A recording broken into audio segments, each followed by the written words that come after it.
had another little setback on the paint. The size of a shower cubicle, and I think it's quite big for what we'd use it for. I was really worried you were getting like a throw up migraine. I'm Cheska, this is Ben, and this is our little hitchhiker River. We've spent the last year travelling Europe in our self-built sprinter van Sophia, but new horizons are calling. In 2021, we'll be driving all the way to Cape Town, South Africa. Before we go, we're making some upgrades to Sophia to get her ready for those African roads. Subscribe and join us for the ride.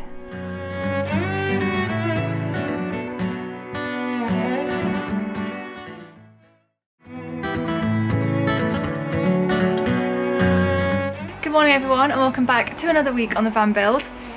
Before we get started, we've had another little setback on the paint. Yesterday I decided to apply the first coat just to kind of get an idea of what it would look like. I have to do 3 coats of this lime wash, and there's like a specific kind of feathering technique almost that you've got to use. So I put the first coat on yesterday, wanted to see how it looked, let it dry. Looks like there's no paint on the walls. It's so light, the colour that we chose, isn't it? It's basically a tinge of white.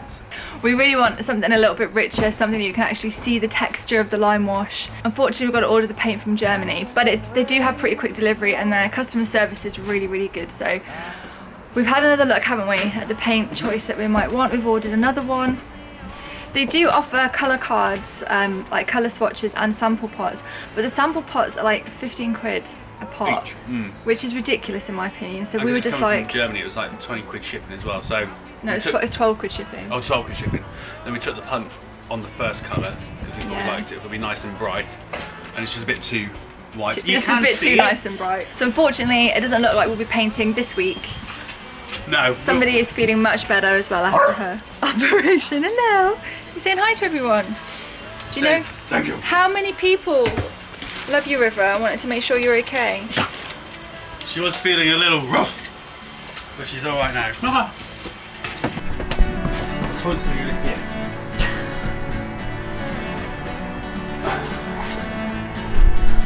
Well, maybe it is, yeah.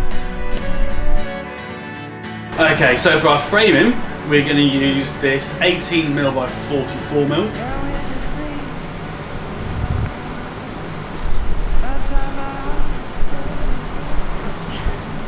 I love it when she does that, it's so cute. So, first things first, we're going to build the base. Yeah. It's very tall, isn't it? It has to, because that's where the batten is. Yeah. This one? Oh! Ah! No, we built them outside the van. The very first time we built overhead cupboards, we built them completely outside the van. Yep. Put them in, and they were just completely wonky. So Because it didn't take into consideration the curve of the van. So this time, this bit will sit. This bit will sit. My glamorous assistant will put this up there for me. Again. Yeah. Okay. So, and last time this was flat. So if I put that like that and then push that up, you can see maybe there's a big gap there. This time, however, we've scribed it left in, and it will fit perfectly like that.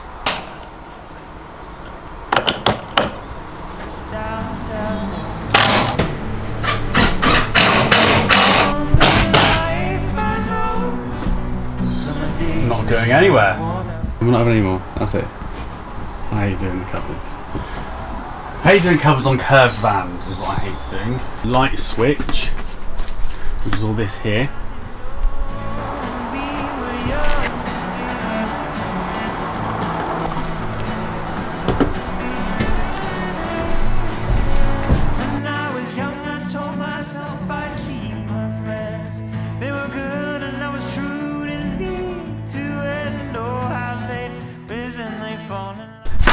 Yeah, first covered up. It's got the hole cut for the dimmer switch. That fits in nicely. There's no point in wiring all this up yet. Oh my god, there's so much mess everywhere, River. You've made, oh my god. Okay. What have you done? I know. Right, it's 10 to 4. Let's get packed up and head to the shops, shall we?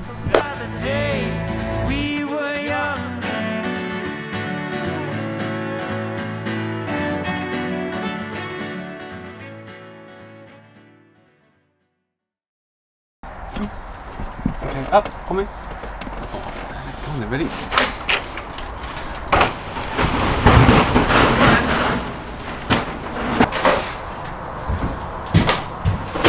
Right. River, what are we doing about this cupboard? Come on. What are we going to do? How do you want the cupboard? We could start with this cupboard here, and then we've kind of got... We know where we're going to start with the kitchen, how that's going to come out, we know where the chairs are going to come out to. I'll bring it out a little bit further. Okay, let's compromise then. Let's say about there. Okay. So we've just been planning our layout basically, because one of the difficult things I think about a van build is that you want to do one thing, but then you have to kind of think 10 steps ahead, because it is going to have a knock-on effect on your placement of something further down the line. For example, we're trying to figure out where the worktop should come out to, and then we need to think about what sink we're going to have, which we haven't chosen a sink yet, and that's going to affect the depth that we need and all that kind of stuff. And also somebody is feeling a little bit poorly today. Someone's got a little bit of a migraine coming. Just have to wait. I'm taking my tablet, so I'm just going to wait for it to ease off. Do you want a cup of tea? Or, no, I'll just stick to water. I don't know if any of you suffer from migraines. Ben suffers from migraines. It sucks, doesn't it? You don't get them that often, but when you do, they're really bad. You know something's wrong.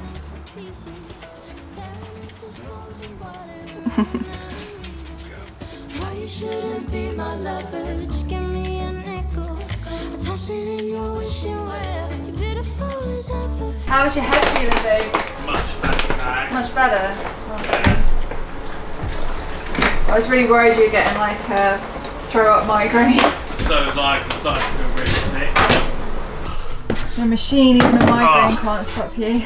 Thank you, babes. Yeah, those painkillers worked, which is nice. You're right, we need to get a toolbox because... I'm not even going to show people the mess, it's embarrassing. Oh, just a mass of screws, varnish, WD-40, like bits and bobs everywhere. Shall I show them your electrical bag? Yeah. This is my electrical bag. This has got my cable, my connectors. It's not best practice, is it? Really? This is, you wouldn't go on a building site. Carrying your little... Yeah. What did you say? I said to you, are you sure? Because it's going to be quite a big cupboard. It's going to be like... No, but even if it was in, it doesn't matter. It's the size of it this way, not coming out. It's the width of it that's big. So it's almost like a French dresser style. Yes. So I've just put up the real basic frame. Yeah. Just to see how it looks. For saying we don't want a shower inside, and we didn't want a big shower cubicle that will block off the space, and it's turning the storage cupboard is turning into the size of a shower cubicle, and I think it's quite big for what we'd use it for. So now Ben's had an idea. Do you want to explain? So the reason we were building this big cupboard is because we've got the foldable table, we've got the extendable ladder, big items that we can't store because we've lost our garage. So I think what we're going to do, or what an idea is, we're going to build almost like a two-story box. So if you look at it on sideways, here you've got your bottom storage box, and that we can put our foldable table, our ladder and everything under here. So that will be about, say that's like 900mm, 90 centimetres, which takes it to there. And then on top of that, we, rather than start it here, we bring it into here, and then we have like a, almost like that width cupboard all the way up with open drawers there. If I'm honest, I think that gives us a good amount of bottom storage for big stuff, but we don't need, I'd rather bring this in and open up the space a bit more. And open up the space than, because we have not got enough clothes to fill that area that deep. No. So does this come up to the height of the worktop then? Well, that's what I say. If we work out what the height of the kitchen we want, and then I'll build this so it runs, runs to the height of the worktop if you want. God, you know, you always think you've got it planned, and then when you come to do it, you're like, oh no, let me throw a curveball in there. I can't believe me and Ben has been stood here trying to figure out how high we want the kitchen worktop, and I was like, I'm sure it was smaller than that last time, I'm sure it was higher than that last time. We've literally got the old kitchen worktop as our workbench, so now we can figure out. The workbench is the old kitchen worktop. And was it lower than 100? Yeah. Yeah. So was it 80 centimetres, so it's 880 mil.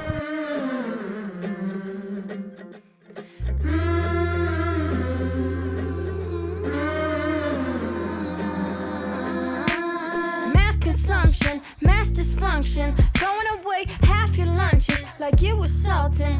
No discussion. What do you think, River? Does it look good? Does it look good?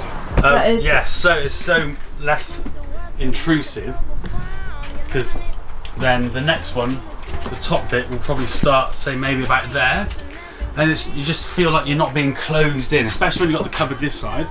And there you've still got a little bit of room, and do you know, that's so much storage in there. That might work actually. So I can put a fixing through there into there's a batter in the back here.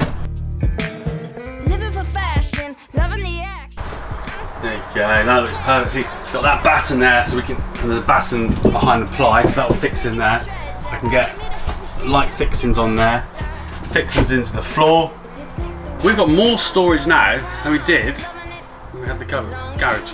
Or more accessible storage, because obviously there's loads of storage, there's a lot of wasted space when you have a garage, unless you pack it full, but then you've always got to go back and forth and around. Whereas I think this is the way forward.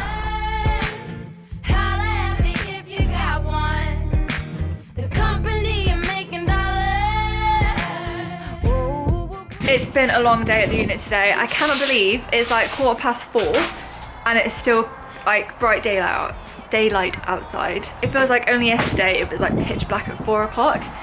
One side is on, looking good. So I just take the sander over the top and the side just to smooth it off, and a bit on the bottom. But first side in.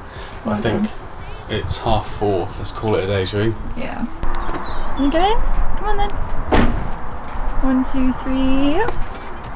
And up again. Good girl, River. Night, guys. And we're back. Straight back at it today? Straight back at it today, yes. Alright, let's say that depth, shall we? So let's say 34. It comes out to 34, shall we?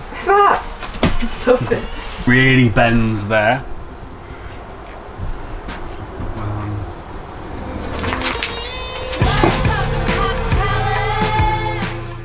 So as Ben's building our new cupboards, we've realised that obviously our fresh water tank is here and we need to figure out a way of getting the pipes over to our kitchen, which is going to be over here. Or alternatively, we might run them under the van and have them come up through there, but we're not 100% sure yet. So while on the subject of figuring out what we're going to do with our water, I want to share with you our secondary water system that we're going to be using in the van. Apologise for the wind. I'm sure you've all seen these before. This is the Lifesaver jerry can. Now, Lifesaver were kind enough to send this to us to support us on our trip, but this is something that we've had our eye on for a while, because if anybody has kind of researched about going off-road, kind of off the beaten path, where we can't necessarily get Sophia to a water source to fill up from the inlet, these jerry cans are literally absolute lifesavers. They filter the water as you pour it, basically. It's an absolutely ingenious design. You fill up the water here, from, I don't know, a stream or a river or something.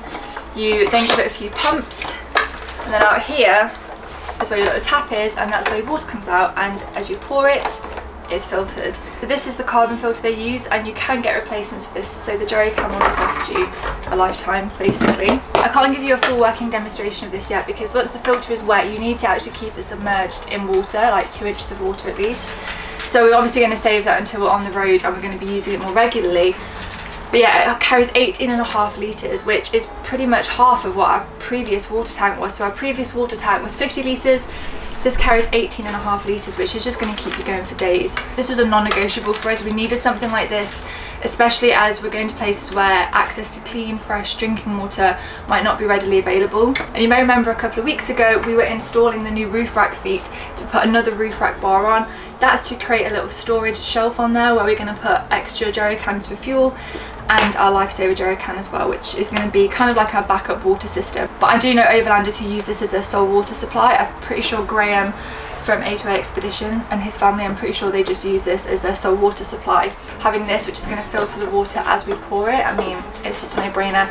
Filters 99.9% of bacteria and viruses too. So I just want to say a thank you to Lifesaver for sending us this. I'm very excited to be using this, and I hope this answers some of your questions about how we're going to be dealing with kind of poor water quality situations when we get over to Africa. Lifesaver have also been kind enough to offer you guys 10% discount off your own Lifesaver jerry can. You can use the code overlandingsophia10. So thank you very much for that, guys. Now I wonder how Ben is getting on with his woodworking.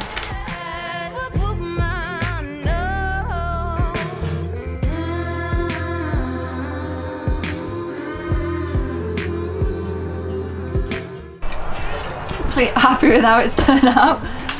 However, look, and it's nice and flush, and I have a 5mm gap this side. Yeah, and a 5mm gap there for this side. It's easy to be blind if you got everything you need. Before our van builds, Ben had never built furniture or really worked with wood before. He's taught himself these skills over the past 2 years, thanks to YouTube, and I feel so proud watching him work and bringing our new home to life. And that's it, guys. Please give the video a like if you enjoyed it, and feel free to subscribe here if you're new. Our new home is really starting to take shape. We'll catch you guys next Sunday. Bye!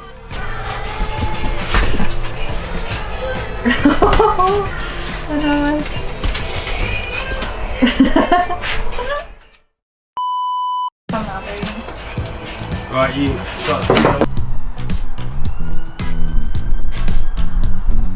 I want the world to know.